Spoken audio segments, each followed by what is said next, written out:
what's the good word? It's your boy DKB here. So, kind of did some backtracking a little bit. We've had 3 preseason opponents so far: the Browns, the Panthers, and the Buccaneers. And a common practice amongst all, especially when you throw in joint practices going down, is that teams are getting a closer look at a lot of these guys, bottom roster tier players, or even surprise cuts, and how they may be able to fit into the picture of their own team if they're able to find a way to snatch steal and or trade for some of these guys, that are going to be cast away by their team. So going through a couple of names from each of these teams today.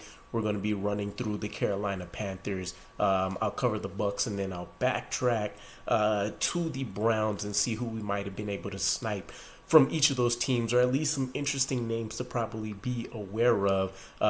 Granted, we probably aren't going to know a good majority of these guys, right? We are talking about bottom roster tier guys. These will be people that most likely won't fit onto the 53-man roster, but could make great practice squad additions for us to find some benefits for a year or two down the line. So let's go ahead and dive into it. We got a list of names here for the Panthers, about 12.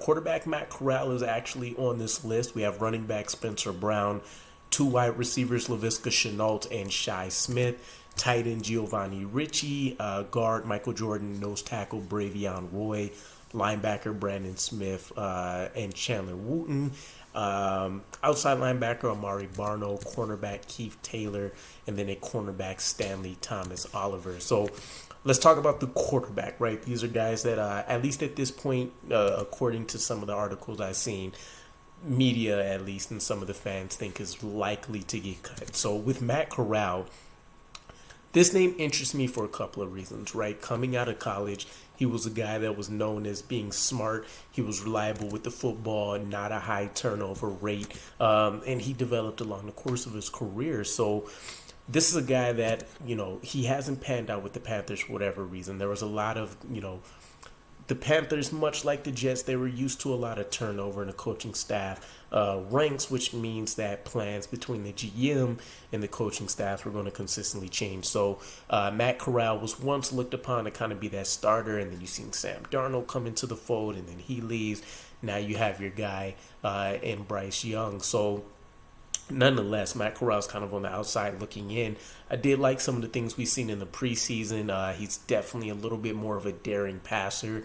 So I like the fact that you'll see him take his shots down the field when they're open without hesitation, as opposed to checking down quite a bit. But if he comes open, the main intriguing point is it gives us another guy in the room that can be developed slowly and hopefully become either a main backup or, worst case scenario, a very good emergency quarterback for us with the new rule that's being implemented. So this interests me because you take a look at Tim Boyle. We've talked about, what he brings to the team, which is realistically the original plan was for him to come in and help install the offense. We didn't need that with Aaron Rodgers taking more of a liking to the team and an interesting in helping develop everybody than probably expected based on his history with the Packers. Tim Boyle's role can be easily replaced. He does have some great tools, huge arm, a little bit of an ability to go out there and run. But I would say Matt Corral, from an overall quarterbacking standpoint, would have Tim Boyle beat. So it would help that you have a guy like Matt Corral that you can depend on, increase the efficiency of your, scout team reps, different things of that nature. So I would like to see a name like Matt Corral, if he becomes available, end up on the Jets waiver wire list. And then we'll throw him onto the practice squad and see what we can get done with them in the long term.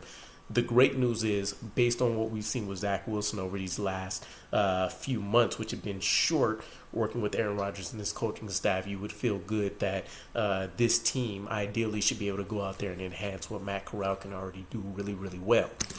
Now, let's talk about some of the other names we could realistically try to snipe. We have Laviska Shenault, the wide receiver. This was a guy I remember wanting for that particular draft class.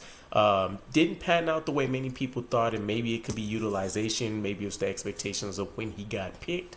Who knows? But he was coming off 200 receiving yard, 200 plus, all of that's wrong. 2 600-plus yard receiving seasons. And then, of course, this last season in Carolina for 2022, things deadpan for him. Barely had about 200, even though he played in the majority of their games. What he does bring, though, is an element of... I viewed him as kind of the ultimate gadget guy, right?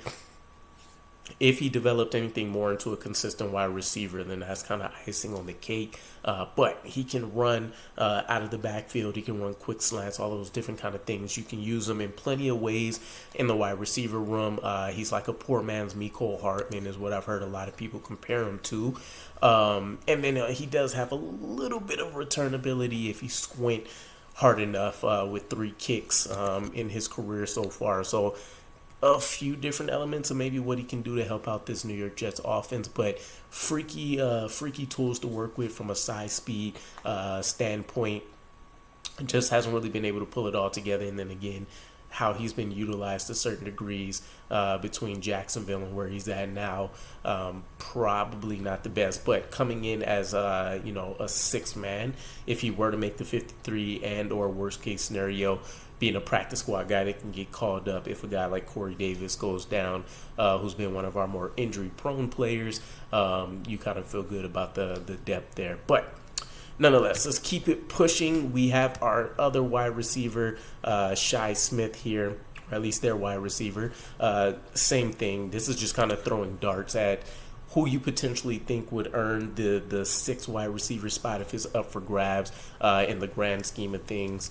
Shi Smith, not a huge success, 400 yards over the last couple seasons, brings some of the same abilities that a guy like Laviska Shenault does. He just hasn't done it at the same level, which, isn't saying much based on, the high-level breakdown. We just had a Laviska Shenault. But one of the other interesting names here is actually going to be the nose tackle, Bravion Roy. Obviously, when you look at the depth of this New York Jets team, the defensive line is the crucible of it. But when you dive into it a little bit further, the nose tackles are where a lot of people would love to see some more improvements, or at least some more quality players there. Bravion Roy, not going to be a household name, but he's a true classic nose tackle in the mold of like an Al Woods, for example. And he did have at least a decent pass rush grade. I've seen highlighted he had a 60+ as a pass rusher the last 3 seasons. So a guy that maybe, Robert Saleh and company seem like anybody they pick and latch on to, they feel like they can develop. And, the term we usually hear from them is unlock and unleash. Maybe a guy like Bravion Roy can bring that while offering that big run-stopping ability that kind of feels like he's lacking outside of a Quentin Williams and an Al Woods. So we'll see. Maybe he can fall behind the line of Tanzel Smart, spend a little bit of time on the practice squad, hopefully get bumped up to the 53 as we look to move on from guys like Solomon Thomas and see who sticks maybe out of an Al Woods and a Quentin Jefferson for some of those aging players. And then our final guy, we have Brandon Smith in the linebacker room. So linebacker is probably our most intriguing position, right? People would love for us to cut C.J. Mosley just because of his contract value, and then those that are more so into the stats in the film obviously know he's lost the step. I don't think he's being overhyped by any means, right? But they definitely don't feel like he's one of the top 5 linebackers in the league anymore for the crazy contract that we signed him to. So the depth behind him is shaky at best, right? You have Quincy Williams, who's been developing. He's been smoothing out a lot of those rough surfaces, but still a lot of holes in the game, or at least a lot of boom and bust moments. He's breaking bodies when he makes contact, but he doesn't always make contact, right? Looks lost on certain plays. Coverage, he's been improving, is still not a huge forte of his. And so really his bag is kind of going out there and be able to display his physicality and kind of play that enforcer role for the New York Jets.